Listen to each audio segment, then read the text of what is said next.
லொல்லு சபா மனோகர் ஒரு இந்திய நடிகர் மற்றும் நகைச்சுவை நடிகர் ஆவார். இவர் தமிழ் சினிமாவில் சந்தானம் உள்ளிட்ட பிற நகைச்சுவை நடிகருடன் லொல்லு சபா என்ற தொலைக்காட்சி நிகழ்ச்சியுடன் தனது வாழ்க்கையை தொடங்கினார்.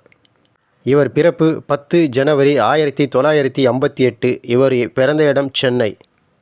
விஜய் டிவியில் ஒளிபரப்பான லொல்லு சபா என்ற போல் நிகழ்ச்சியின் மூலம் மனோகர் முதலில் கவனத்தை ஈர்த்தார். இந்த தொடரில் பல வெற்றிகரமான நகைச்சுவை நடிகர்கள் தோன்றினர். அவர்கள் இறுதியில் தமிழ் சினிமாவில் தோன்றியுள்ளார்கள். இதில் சந்தானம், சுவாமிநாதன், ஜீவா மற்றும் பாலாஜி போன்ற முன்னணி நடிகர்கள் பலர் அடங்குவர். யோகி பாபு மற்றும் மதுமிதா போன்ற பிற துணை நடிகர்களும் திரைப்படத்துறையில் பிரபலமான நடிகர்களாக மாறியுள்ளனர். நிகழ்ச்சியின் வெற்றியின் உச்சத்தில் மனோகர் மற்ற 3 நடிகர்களுடன் சேர்ந்து மர்மமான பார்சல் குண்டுகளை பெற்றார். நிகழ்ச்சியின் ஒரு பகுதியாக மனோகர் தனது தனித்துவமான உடல் மொழிக்கு பெயர் பெற்றவர்.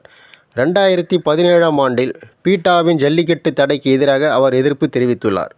இவர் நடித்த தொலைக்காட்சி தொடர்கள் 2003 முதல் 2008 வரை லொல்லு சபா, 2009 நகைச்சுவைபுரம், 2010 மாமா மேப்ல, 2021 பிக் பாஸ் 4, 2022 சுட்டகதை, 2023 மோசமான ஜோக்கிங். இவர் நடித்த பல படங்களில் திரைப்படங்களில் சில படங்கள் 2009 லாடம், ஈசா, கார்த்திக் அனிதா, 2010 மாஞ்சா வேலு, தம்பி அர்ஜுனா, தம்பிக்கு எந்த ஊரு, 2011 வேலாயுதம், 2012 முப்பொழுதும் உன் கற்பனைகள், 2024 வாஸ்கோடமா தில் ராஜா, 2025 மதகஜ ராஜா.